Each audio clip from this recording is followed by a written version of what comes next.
Isang lalaki, nag-anyo at nagbihis babae. Yun pala kalaunan ang kanyang puso titibok para rin sa isang babae. Maporma, pangmalakasan sa basketball. Lahat ng araw ng mga katangiang mahihiling ni LJ nasa kanyang nobyong si Gerald. Pero si Gerald may nakaraan. Kilala siya sa kanilang probinsya sa Butuan bilang si Maricar at si Geraldine, isang transgender. Alam kaya ni LJ na she's dating a transgender. Biyukonera sa Butuan si Geraldine. Palasali sa mga beauty contest. Para girl na girl ang kanyang dating, nagpaturok pa siya ng kanyang pisngi, baba, balakang at dibdib kahit patutol ang kanyang pamilya. Barako lahat ang 6 na kapatid ni Geraldine. Kaya sa kanilang pamilya, bawal daw ang lelembot-lembot. Pag nakikita ko yung kuya ko na macho-macho, marami pa yung tato. Dapat astig talaga kasi nga kilala dun sa amin mga bahian, puro lalaki tapos mga pulis pa. So dapat lalaki kasi wala akong nalalaman na bahian na parang transgender o bakla. Pero ang isinisigaw daw ng kanyang puso, ate girl siya talaga. At ang tanging nakakaalam lang ng kanyang sikreto, ang kanyang ina. Sinabi ko na, ma, parang may kakaiba ako, napansin mo ba? Tapos sabi niya, matagal na. Alam ko yun. Hindi mo sinabi sa akin. Proud ako sa'yo eh. Wala naman tayong babae. Pagpatuloy mo, parang ganyan. Siya yung una sinabihan ko, kaya yun nagladlad ako ng patago din sa mga kapatid tsaka sa papa ko. Pero walang lihim na hindi nabubunyag sa fiesta sa kanilang barangay. Habang naka-alias Maricar si Geraldine, natipuhan siyang isayaw ng isang lalaki. Sweet yun na time na yun, tapos kinuha niya ako, nagsayawan kami. Tumatawa yung mga tao tsaka yung mga kaibigan ko. Yun nga lang, isa ito sa kanyang mga kuya mismo. Nagandahan daw kasi ito sa kanya. Pero ilang segundo lang,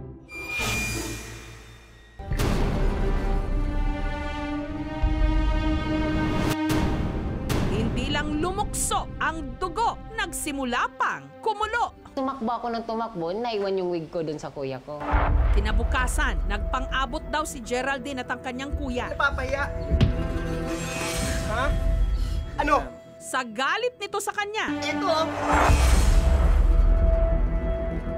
Yung papa ko lang, tumitingin lang kasi nga asigin yung kuya ko.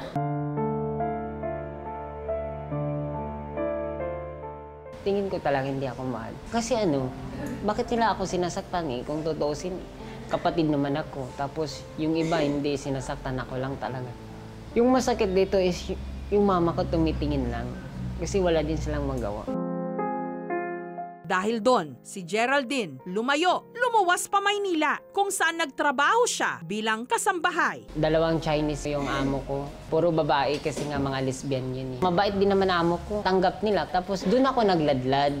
Dito niya nakilala ang magpapatibok ng kanyang puso. Parang isang bulaklak na kay ganda na inabot mo sa iyong sinisinta.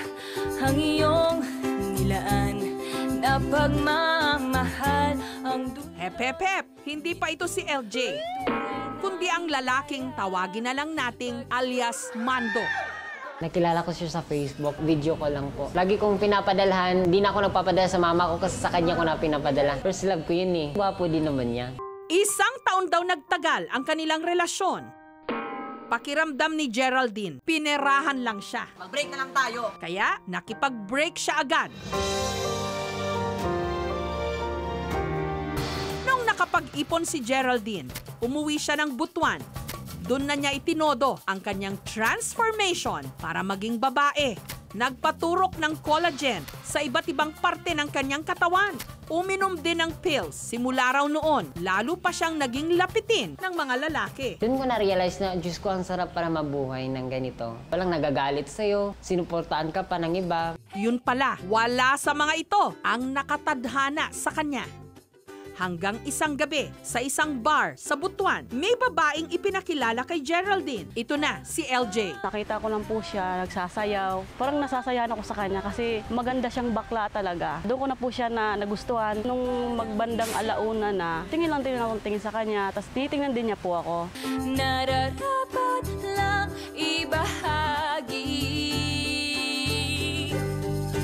Gumaganda ang paligid kung bawat tao ay puno ng pag-ibig. Pero imbes na maging magbeshi lang sila ni LJ, si LJ meron daw naramdamang spark na love at first sight sa isang transgender. Tinitingnan ko po siya palagi. Hindi po nawawala yung mata ko sa kanya. Gustong-gusto ko siya. Hindi ko maintindihan yung tibok talaga. Ibang-iba kasi yung dating niya. Para siyang maangas yung dating niya na pagka-bakla po. Ang galing niya po kasing pumorma. Tapos palagi siyang nagpapatawa. Marami pong sa kanya na parang wala sa ibang bakla. Feel ko babaeng-babae ako kasi nga parang natumboy siya sa akin eh. Dahil kilalang magaling magkilay si Geraldine, pinuntahan siya ni LJ sa parlor. Pag-ibig nga ang susi, nararapat lang ibahagi.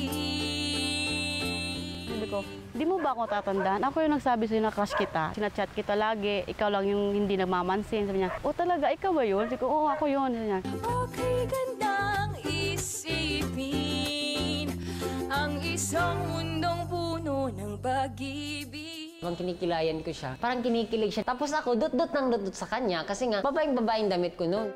At habang nagpapakilay daw siya rito, si LJ nag-confess ng kanyang feelings. Love you. Pag-ibig nga ang susi. Tumaas ang kilay ni Geraldine. Gumaganda ang paligid kung bawat tao ay puno ng... Kinikilig talaga siya. Chat mo ako ha. Doon na nagsimula ang lahat. Si Geraldine, shocked! Dahil hindi sila talo ni LJ. Isang buwan niya itong dinedma-dedma sa text at chat hanggang si LJ pinaluwas pa Maynila ng kanyang ate. Gayunpaman, pursigido pa rin siya sa panunuyo kay Geraldine. Pag-ibig nga ang susi, nararapat lang ibahagi. Hanggang nito lang Marso, opisyal nang naging sila. Kahit pa, nakapambabae pa rin siya. Puno ng pag-ibig.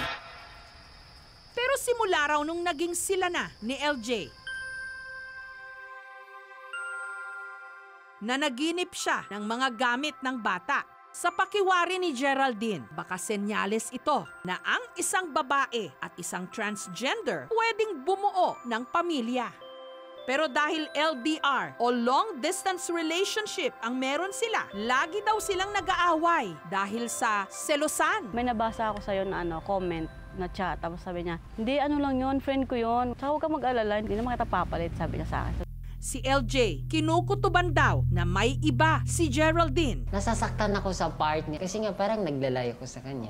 Nung minsang nagkainuman si Geraldine at ang kanyang mga kaibigan, tila tinutuon na raw niya ang mga kutob ni LJ. One time na nag-bar kami din dito, mahaba pa din buhok ko nun, transgender pa ako nun. Lasing siya, nalasing ako. Tapos, sabi niya, doon ako uwi sa bahay niyo, parang doon ako matutulog. May nangyari.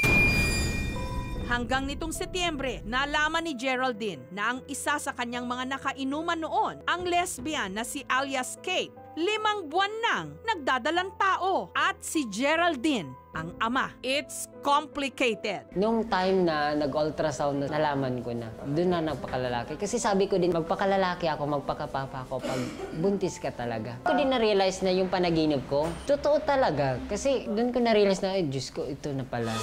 Si Geraldine, tila natauhan daw sa paparating niyang responsibilidad. Pinabawasan ang mga itinurok na collagen sa kanyang katawan. Pinutol niya ang kanyang buhok at tuluyan ng binago ang kanyang pananamit. Ang transgender, nagpaka-lalaki. Dati parang halos 10 years ko siyang hindi natanggap. Yun nga, yung maging bakla siya. Tapos ngayon, tanggap na namin yun na ganun siya. Nung maliit pa siya, alam ko na babae talaga siya. Tanggap talaga namin yun. Pero kahit nakabuntis si Geraldine ng iba, si LJ pa rin daw ang itinitipok ng kanyang puso. Siya na siguro yung sinasabi nating tadhana. Siya na talagang dawan sa akin. Parang sinasabi ko lang sa sarili ko na siya na yung babaeng maging asawa ko. Pero hindi pa alam ni LJ na nakabuntis ng iba ang kanyang nobyo. Matatanggap kaya niya ito? Nito lang Miyerkules, lumuwas si Geraldine para makita ng personal si LJ. Ba yan? First time ko mag-dress. At sa kauna-unahan ding pagkakataon, ipakikita sa kanya ang bago niyang itsura. Gumaganda ang paligid kung bawat tao. Maya-maya pa, ikinumpisal ni Geraldine ang kanyang kasalanan. Matanggap kaya ito ni LJ? Karami na ako ingon sa'yo mo ba? Okay ra. Saman. Ayog ka siya. Atong unsa kita katong nasa video na to. Sa nga ni kaysa ako. Oo. Kita ka din. Oo, kita ko ato. Tapos, Murus mangod siya, may. buros siya. Ano ko? Ha? Ikaw. Ako gani. Ha? Itong dito pa ko sa Cebu. Nagkailan ako niya. Gusto na ako baghinan ako sila ng personal tawag ingat dili ko gusto cellphone. Pero dugay ra ako maingon sa imo ana. Siguro usay makay. Okay ra ka. Okay lang. Pero ikaw ako love eh. Okay ra eh. Ha? No problem na. Tatanggapin ko naman po. Okay lang po kahit gusto niya, kunin niya ako mag-alaga. Okay lang. Hindi po ako nagalit. Ano lang, parang nagtampo konti na nagulat. Yun. Parang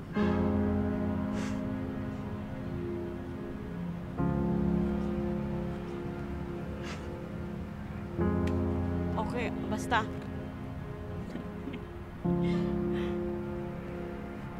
Hindi, parang, well, basta, yun lang. Okay lang po sa akin yun. Nagulat lang po kasi ako talaga. Kasi akala ko friends niya yon, gano'n. Akala ko walang nangyari, gano'n. Eventually, may bashers, may magiging judgmental, may mga taong pagtatawanan sila. Pero more or less, because mismo napakaganda ng personality niya, she will be able to help Gerald in such a way na mas magiging matatag ito at mas maiintindihan para sa ganun, maging maayos yung relationship. Sana wag na lang siyang maghusga sa kay Gerald. Lahat naman siguro ng tao nagkakamali. Hindi naman siguro lahat perfecto. Sana huling kasalanan mo na yun. Salamat dahil pinatawad mo ako ulit. Pwede naman tayo magsimula ulit. Tsaka, mahal ko talaga siya eh.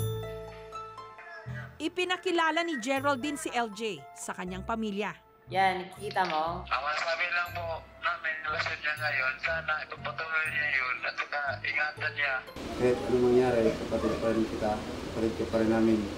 Kaya, yung bakla ka man ngayon o hindi, kasi balita namin na lalaki ka na, okay sa amin. Sorry po sa mga nagawa namin sa iyo. Masayang masaya ka. Ngayon ko lang to nakita. Tsaka, di ko alam na sasabihin nila sa akin ng ganito. Mahalagang maging tapat at totoo. Huwag ding mapanghusga. Mundong puno ng pag-ibig.